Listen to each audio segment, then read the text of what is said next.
Hey everybody, Breakthrough Health and Life Coach Glenn Hattem here. I'm here with my good friend Pietro, and we are going to dive deep today into a conversation that I normally tell everybody to grab a notepad and a pen to take some notes because there's going to be some really great nuggets of wisdom, and there will be. But I also want you to grab a box of Kleenex as well too. So not to promote and market the Kleenex brand, but this is a very heartfelt conversation. We've been talking before we got on here with you guys. But Pietro is someone that I really admire and respect in this community. He's been just a key player in making a big difference in a lot of people's lives with some very important missions. And he was recently touched by a storm, an unexpected one that has impacted our community. And a lot of lives here have been impacted. Fortunately for us, I have Pietro here, who's well intact, but a great story to share about something that recently came through his life and had to. I would say maybe you could share today, Pietro, about what you're up to today in the world. You know, where you're at in your career, and then we can find out why you. I always go back in time to kind of find out how, you know, someone was in their childhood and the different decisions they made throughout their schooling and their career path and family life, to kind of find out why you're wired this way. And I think that's a really good place that we're going to definitely cruise through that area a little bit today. But I want to sit in what's happened recently in your life, that those unique skill sets and awarenesses that you honed throughout the years have helped you relate to this situation with such a open heart and healthy viewpoint that a lot of people would have great difficulty arriving at this place. You've obviously done a lot of work on yourself throughout the years, and I'm just really grateful to have come in contact with you in my life. And I think there's a good share here today. So maybe Pietro, just starting off by introducing yourself and what you do in the world, and maybe the organizations that you help support, and then we can hear a little bit about your story. You know, because I think it's a beautiful, as we were talking earlier, it's a beautiful and sensitive time in your life. So thank you. Yeah, thanks, Glenn, and good afternoon, everybody.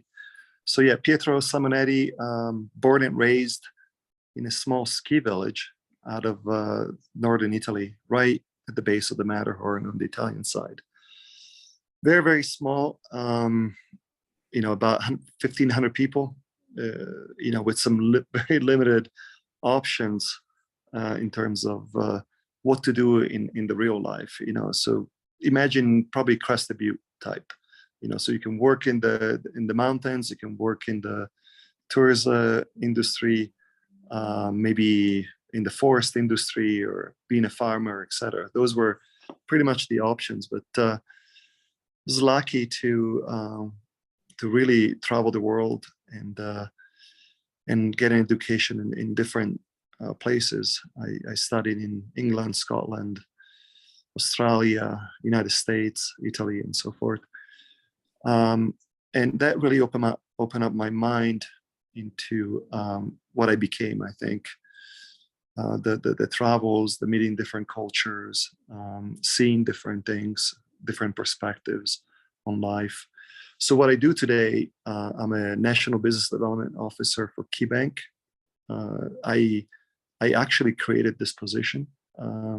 It did not exist at Key, but I had some really good success in the past with some solar energy financing, which is also a new market for Key a few years ago. And then Key noticed that I was having a different approach than most bankers out there. Very innovative in terms of finding clients, you have to bring something different to the market. Otherwise, you're just one of the many of the same. And they tasked me with bringing this innovation into the banking world. And that's where this position came from. I often refer to too many people are chasing snowflakes with their tongue out.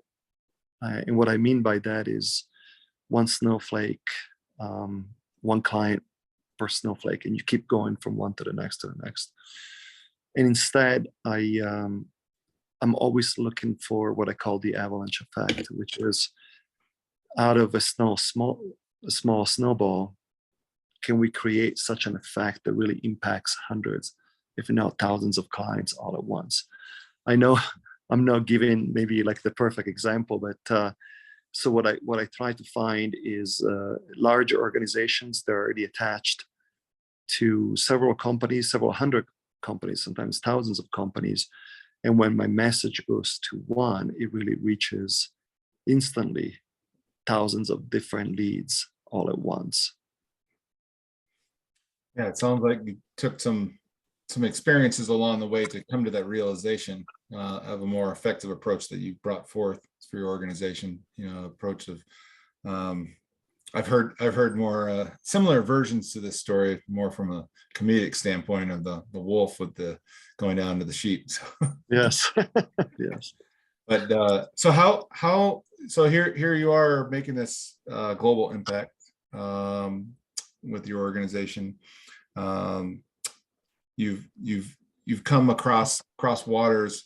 I know you as a skier extraordinaire, and but you know, coming to this country and finding extraordinary opportunities. I'm sure it wasn't like all like that getting started along your way. I'm sure there were some doors closed and there were some hiccups along the way. Maybe you could share a little bit about your path as a youngster, kind of you know, I always feel like the path is much messier than people think to success. Yeah, absolutely. Doing things right comes from doing some things wrong. Absolutely. And I think everything started for me. I really have to thank my grandma, who had a very, very difficult upbringing. She was a young mother during World War II with two daughters. And she grew up also in a small ski village in northern Italy, and had to go to work super young because her dad passed away. So by the age of 10, she had to quit elementary school and start working to sustain the family. But even with the limited education, she was always a world traveler. And when her life was a little bit better in terms of finances, she decided to go and explore the world. And she took me along with her super, super young. I was only 5 or 6. And she told me, you have to learn the languages, because I'm not going to. I'll take you anywhere, but you need to be my translator. So we started traveling the world together, and we went everywhere, a lot of different continents when I was very young. And then my parents sent me to middle school to England and then Scotland. Then I came back to Italy for a couple of years. I did an exchange student program in the States for 2 years in high school. Went back, did military service for 2 years with NATO, and that was for the Bosnian War. So very difficult times. And then did college here in Colorado. So a lot of different experiences that really brought me up into these different realities of cultures and studying and people and ideas and things like that. And that really forged who I am today. Yeah, and I guess kind of leading into a little bit about, you know, you've been forged through, you know, different fires throughout your life. And then recently the fires hit Colorado pretty bad. I mean, we lost basically a town. And maybe share a little bit about that experience for you, the impact, and what you're experiencing right now that's being forged anew again, and how you're choosing to step into this experience from a different, you know, place of empowerment. Because, well, I'll just leave it at that. I'll let you tell the story. Yes. Yeah. Yes. So, you know, because of COVID, I had not been back to Italy for a couple of years. So we made a push to to go visit my family there over Christmas of last year.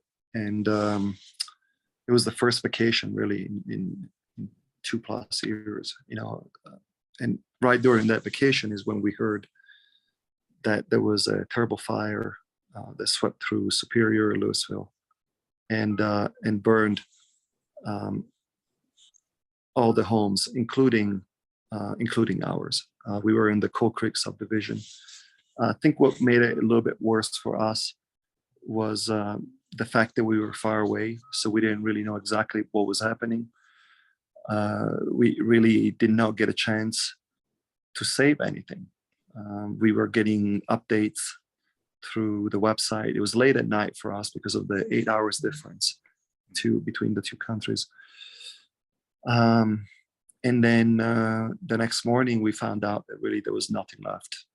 We lost the house, all the contents in the house, 2 vehicles parked in the garage, and the family pet. And the family pet was definitely the hardest of the losses for everybody. But, we came back a week after the fires. We tried to come back early, but we couldn't. It was in the middle of that COVID wave, so flights were canceled and planes were packed. And we came back, and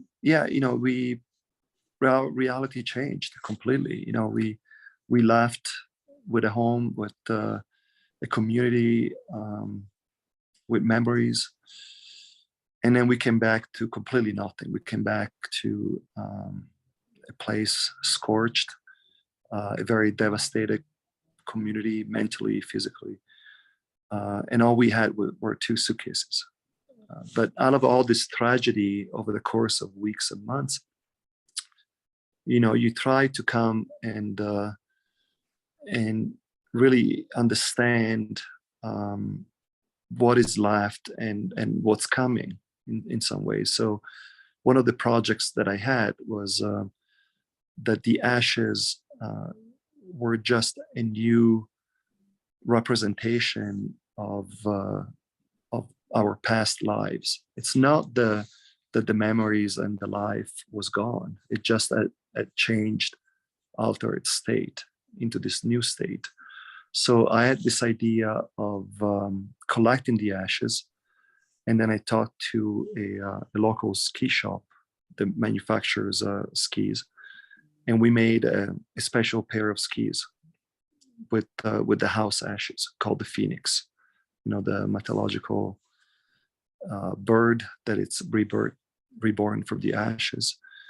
And it was a fantastic experience because when I collected those ashes, I really felt that part of my life, part of my past, was now incorporated into a beautiful piece, which will create new memories and new joy. So instead of just being sad and feeling that we lost everything, I really felt empowered that this project actually turned the perspective, the perception of what was there into something new and beautiful that I'll use it for the rest of my life. And people don't maybe know you're a very impassioned skier before this. Yes. But now it's and I know these skis will travel to many heights and many valleys. Yes. And it was interesting when we were talking earlier, just how you shared about, when a fire roars through, the things that you would think would maybe endure, like a car, just like the Tesla just was paint on the floor. Like there was nothing, just completely obliterated. Yet you said a photograph, maybe share that there was a photograph that was left in a letter.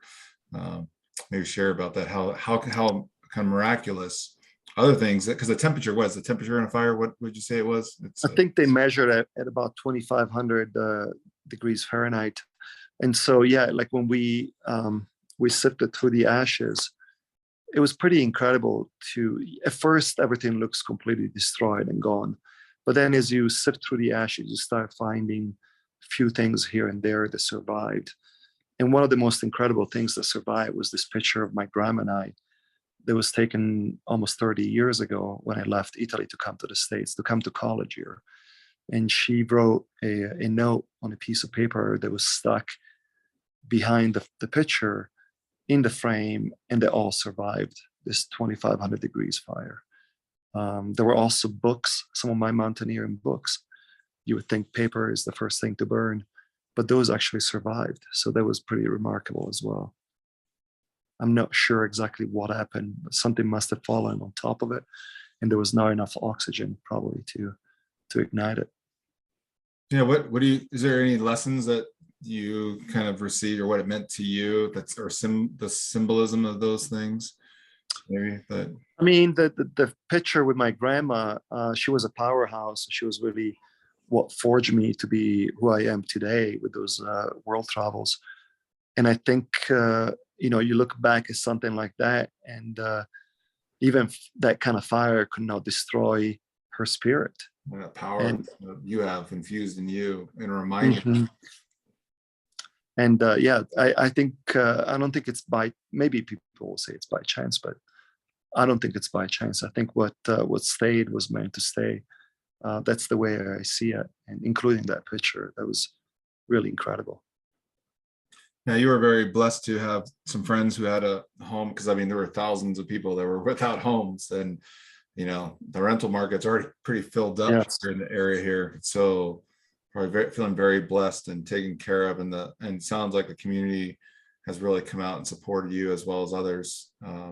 We live in a pretty incredible community here. So. It really was. I think that the entire silver lining in all this was what the friends and family and the community really did for all of us, for all the survivors. And we came back from Europe, pretty heartbroken, not really knowing where we were going to go and what to do. And we found this place, not just an empty house, but they really furnished it with few things that we had given them. They gave it all back to us, furnished the house with those things, put pictures on the walls of us. It really felt like we were coming back to our home in some ways. And the lesson on all this is it was possible to be like this because we had shared those things with everybody. Those were like family heirlooms and things like that. And my wife was always very keen on sharing those type of items with friends and family. And it really shows that the more you share, the more it comes back to you.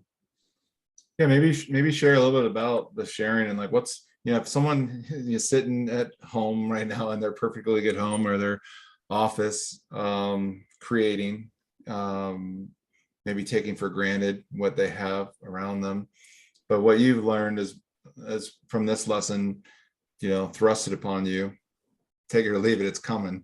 Yeah.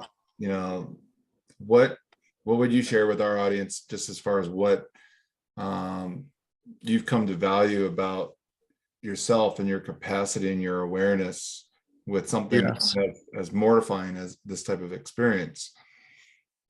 I think what really was clear was, that life and relationship are the most important pieces in your life. Like all the items that we surround ourselves with, when I start really thinking about it, cars, skis, everything, clothing, was it really necessary? And the answer out of all of this was really, it's just baggage at the end of the day. It's baggage with memories, but it's baggage. And one of the big lessons that we really felt was a sense of freedom, that we didn't have that baggage anymore. And I shared with you, Glenn, earlier, that if my daughter was a freshman in high school, my wife and I and my daughter, we probably would have traveled the world for like 6 months or a year,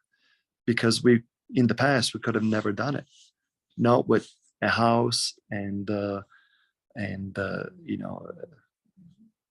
insurances and all the other things that you're attached to. They almost creates this weight around you. But when you come back with a couple of suitcases and nothing to it, then you feel absolutely free to do whatever you want in life.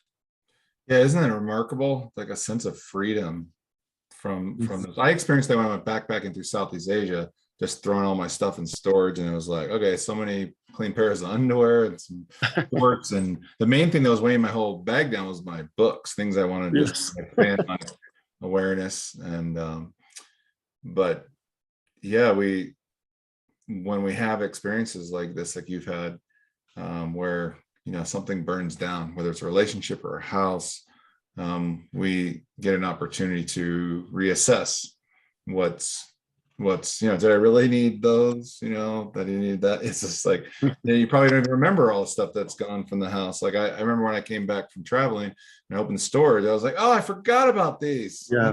Like, oh, cool. And I even remember when my father passed away, my sister and I were bickering over like the shaving brush. And I'm like, when are you going to shave your beard? I'm like, I'm taking that shaving brush, and she wanted, some of his, he had a style, but it wasn't my style. And thank God I was a lot bigger, muscly guy than him. So I was like, you can have his clothes. Yes. But all these things, after a while, I was like, I need some more room and space in my place. I don't know if I need his driving gloves, anymore. Yes. I can't smell them anymore. So when you go through this experience, and you've now got this home that's filled up with some things. I don't know whether you guys have gone to IKEA, and loaded up on the basics, plants, or they've got things there for you. But yeah, when you lose everything other than the 2 bags that you return home with, your baggage, and you got your family that's intact, you're back to the basics of, like, I'm assuming it's like, all right, let's make sure we have good meals. Yes.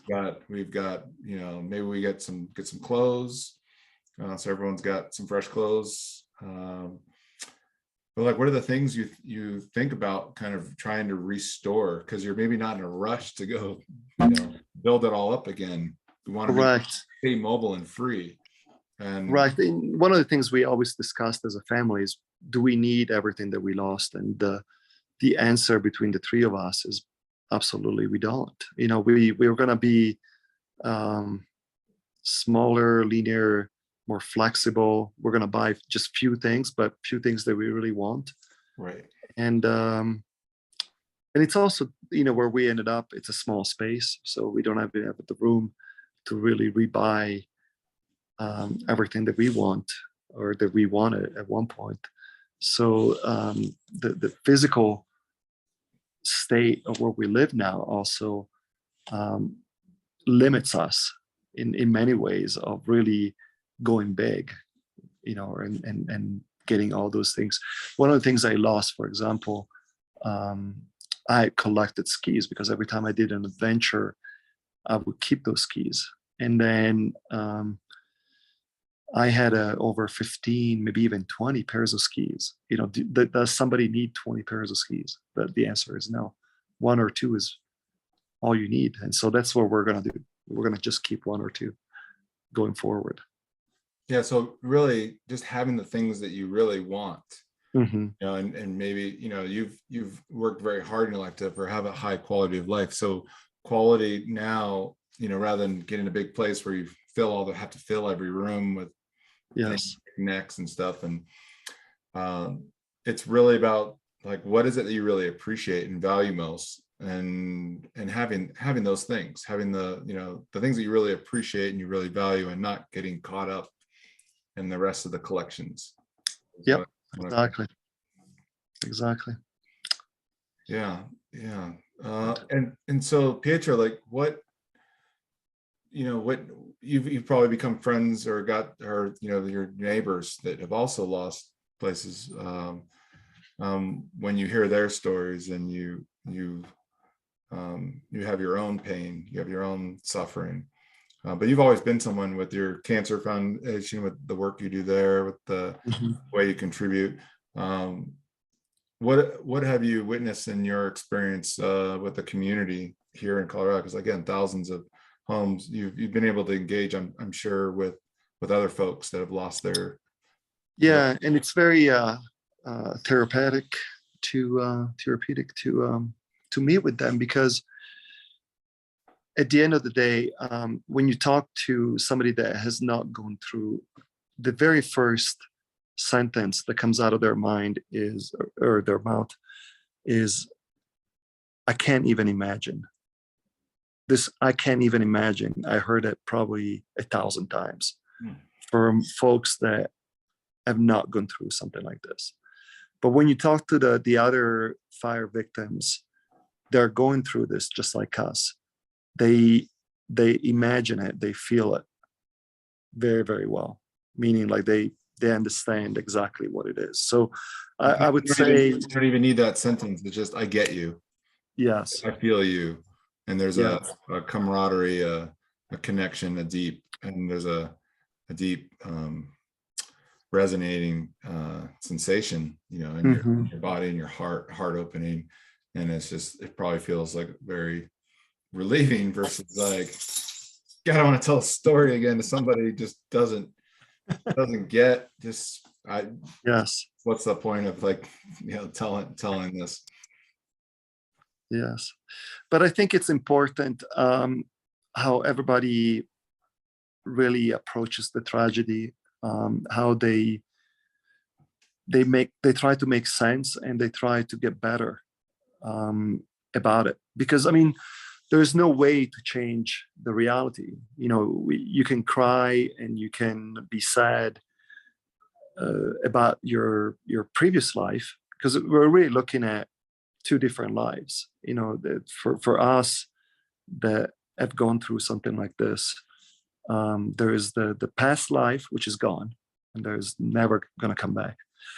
And then there's the future, and that's what we should be focusing on, because life goes on. Life is going to be beautiful, even without the house and the contents and all that, and maybe even better in some ways.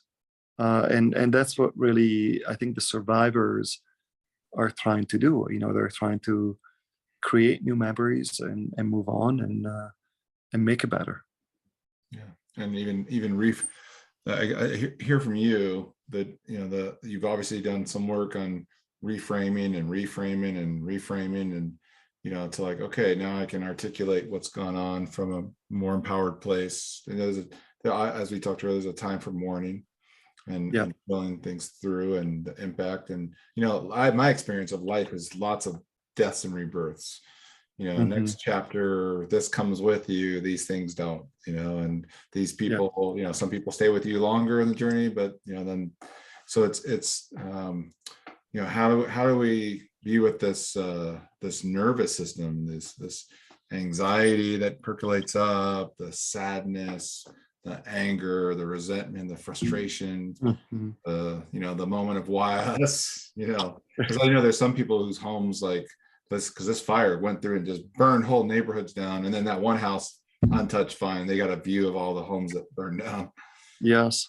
Just like that picture, just why is that one picture not towards? And yeah, I'm curious about, Pietro, what you and your family are wanting to invite in next, and maybe you haven't had time to really consciously really draw this or map this out, but I'm curious, as you're embarking on a new beginning is being made way, maybe not, it doesn't feel like you had a choice in the matter, but something bigger is guiding you, the family, all of you, to the next stage. Your kids in school locally, your profession, the organizations that you support, but there must be this like kind of like something's waking up in you. I'm curious about that.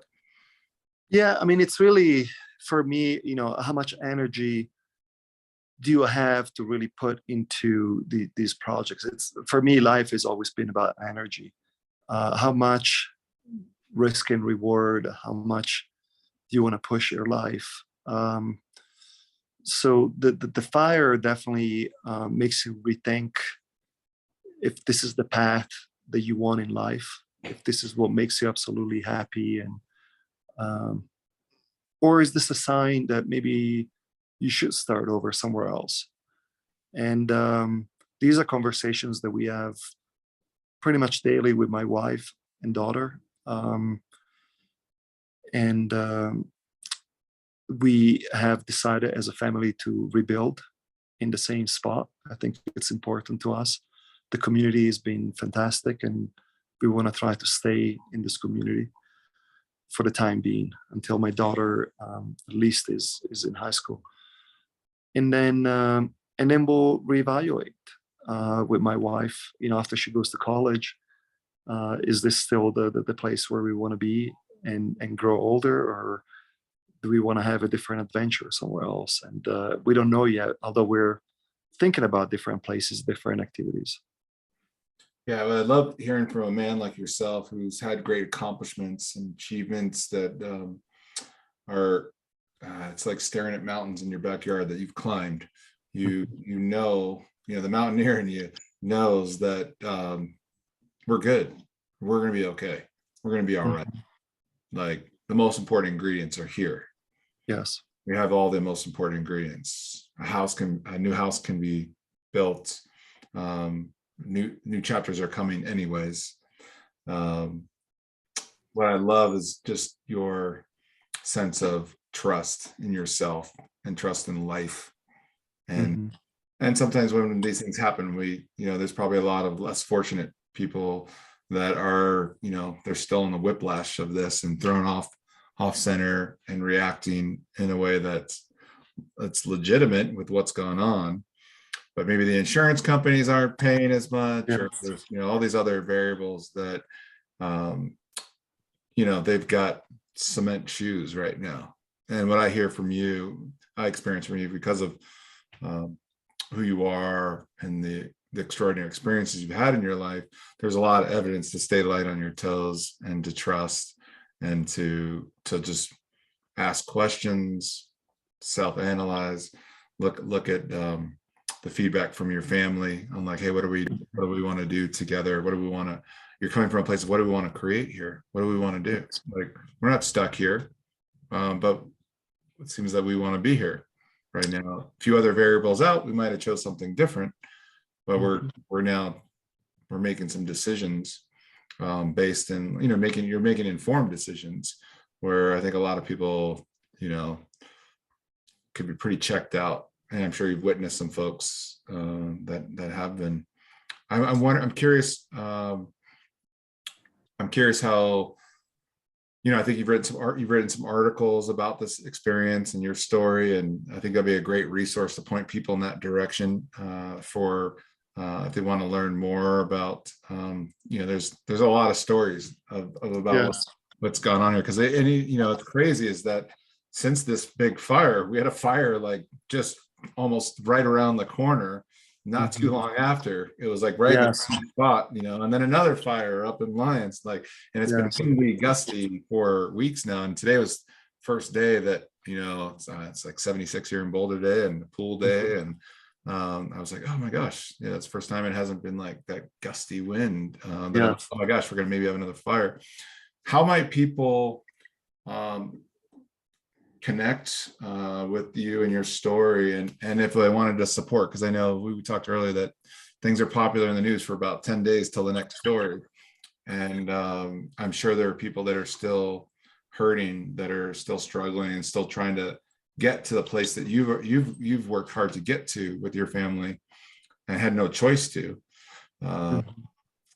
But how might they get a hold of you and well, I think the easiest way is everybody's on LinkedIn these days. So if they Google my name or if they search my name, you'll find my LinkedIn. I did publish a few stories there. There was a great segment done by 9 News on the Phoenix skis.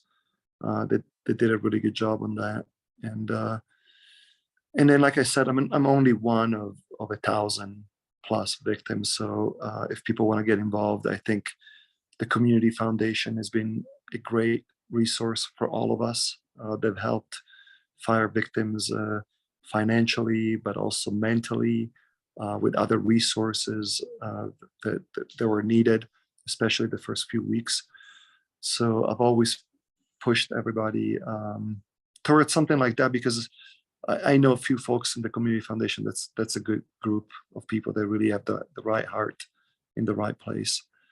But if you want to know more about my personal journey, I think the articles on LinkedIn are probably the best way to understand a little bit, get a glimpse of what went through my mind over the last few months. And then spell your name correctly so people can find you on LinkedIn. So that Yeah, so Pietro, Pietro. So first name Pietro, last name Simonetti, which is spelled same as Simon, Simon, and then Etti. Okay. Pietro Simonetti. Now, if they want to go a step further, they could find out about the organization, the cancer organization. Maybe tell a little bit about the organization that your heart and passion has been behind. Yes. So I'm also the president of the Colorado Cancer Foundation. It's a fantastic group that was founded about 45 years ago. We have the oldest benefit run in the state of Colorado, 43 years in a row. And we help cancer patients here in Colorado. And also we help Henschutz, the hospital, with cancer research. So a very, very active group, all volunteers. Every dollar we raise goes to one of those two fields. We have no administrative cost because every product that we use is donated by sponsors and vendors.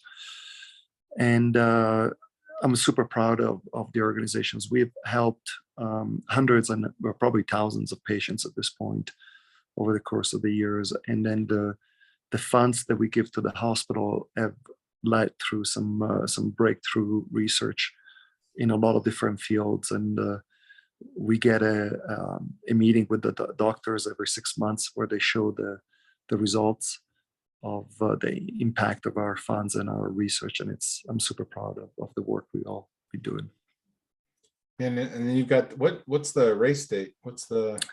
This year is going to be the 43rd edition, September 17th in El Dorado Springs. It's an incredible race, very historic, and it's 4 miles. So we got a little bit of everything: serious runners, joggers, people with strollers, walkers. Great setting with El Dorado Canyon there in the background, and the leaves changing this year. It should be fantastic. Yeah, it's going to be a beautiful time to have this race. Yes. Well, I'm just so appreciative of being able to sit with you today. Feeling you, brother. Just feeling deep in my heart. I've been able to sit with my sadness as well as my celebration of your spirit and your family and the new beginnings. And just thankful for everybody who's able to sit in on this listen. And please reach out. 4 miles. Anybody can do 4 miles. I hate to be the coach here, but come on, anybody can do 4 miles. You can walk for 4 miles. You can jog the 4 miles. You can go try to beat everybody in the race for 4 miles. But show up, contribute. It's a great event. And yeah, thank you, Pietro. Thank you, everybody, and we'll see you soon. Thank you. Bye-bye. Bye-bye.